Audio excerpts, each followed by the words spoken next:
আজকে 25শে ফেব্রুয়ারি আমরা এসছি নোবেল সিটি হলে। আমার প্রথম ভিডিওতে স্টকহোমে প্রথম আসার পর যে ভিডিওটা বানিয়েছিলাম তাতে দেখিয়েছিলাম নোবেল সিটি হল। তো আজকে এসছি, আজকে অন্য কোথাও যাব না, কারণ এই জায়গাটা এত ভালো লাগে। আর এখন ঠান্ডাটাও কন্ট্রোলে, মানে প্লাসে, মাইনাস না। আজকে এখন 2 ডিগ্রি, তো বেশ সুন্দর ওয়েদার, রোদও উঠেছে। তো এখন নোবেল সিটি হলের সামনে দাঁড়িয়ে আছি। ভেতরে যাব, ভেতরে গিয়ে পুরো ভিডিওটা করার চেষ্টা করব, দেখবেন কিন্তু।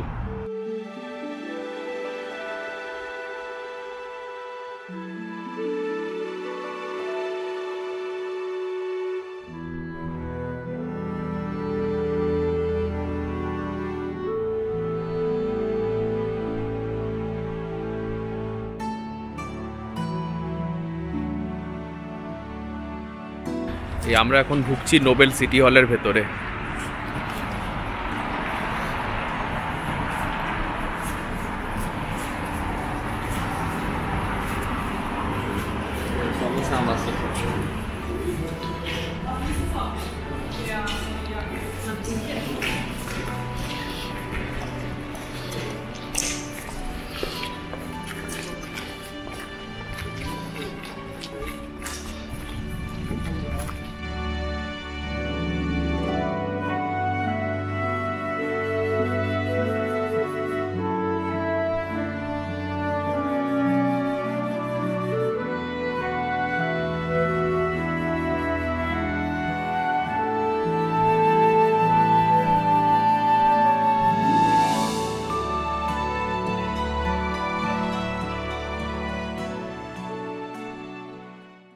এখন আমরা দাঁড়িয়ে আছি নোবেল সিটি হলের ভেতরে।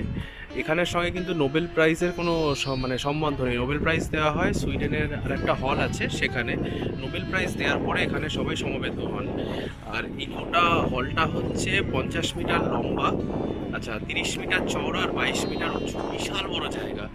আর আরেকটা জিনিস দেখাচ্ছি, দেখুন এখানে এখনও ঘন্টা বাজাও শুরু হয়ে গেল। এখানে এই যে ইটের মতো যে দেয়ালগুলো, এটা কিন্তু প্রথমে এরকম প্ল্যান ছিল না। প্রথমে ছিল এখানে নীল রঙের কালার করা হবে, মানে দেওয়ালের মধ্যে, এই জন্য এটাকে ব্লু হলও বলে থাকে।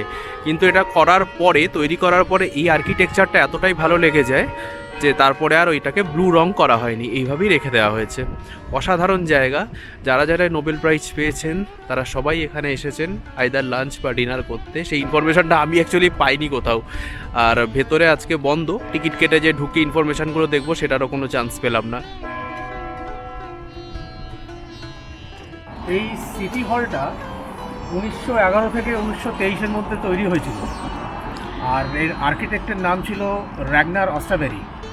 আচ্ছা, উনি একজন সুইডেনের ভীষণ বড় একজন পলিটিশিয়ান ছিলেন। আর এই সিটি হলে পলিটিশিয়ান, সিভিল সার্ভেন্টস এরা সবাই বসেন, এখনও বসেন। মানে স্টকহোমের যে সিটি সেন্ট্রাল অ্যাডমিনিস্ট্রেশন, তার লোকেরা এখানে বসেন।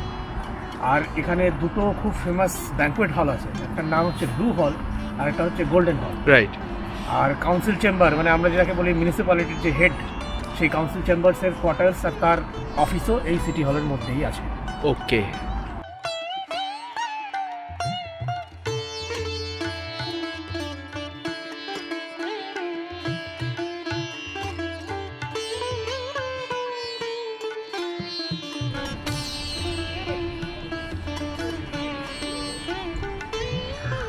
এইগুলো দেখছেন, এগুলো কিন্তু পুরো বরফগুলো জাস্ট গলা শুরু হয়েছে। আগে কিন্তু যদি ডিসেম্বর বা জানুয়ারি মাসে এটা পুরোটা বরফ হয়ে যায়, এবং এর ওপর অনেকে স্কেটিংও করে। কেমন লাগছে ঠান্ডায়? ভালো লাগছে অরিত্র। আমরা এই জায়গাটা আসতে খুব ভালোবাসি, আর প্রত্যেকবারই আমরা আসি যখন এখানে প্রচণ্ড ঠান্ডা থাকে। হ্যাঁ হ্যাঁ হ্যাঁ, আগের বারও তাই এসেছিলাম। এইবার যেটা দেখছি, একটা জিনিস লক্ষ্য করে দেখ, এখানে কত ঢেউ থাকে এই জলটায়। আর আজকে একদম মানে শান্ত, কারণ পুরোটাই বোধহয় ফ্রিজ, বরফের শীত পড়ে আছে, পুরোটাই সমুদ্রের বরফ একদম জমে আছে। আর প্রত্যেকবার আমরা ঠান্ডাতেই আসি, আমাদের কিন্তু সামারে আর আসা হয় না।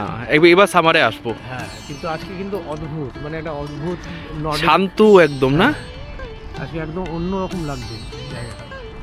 জায়গাটা সত্যি খুব সুন্দর।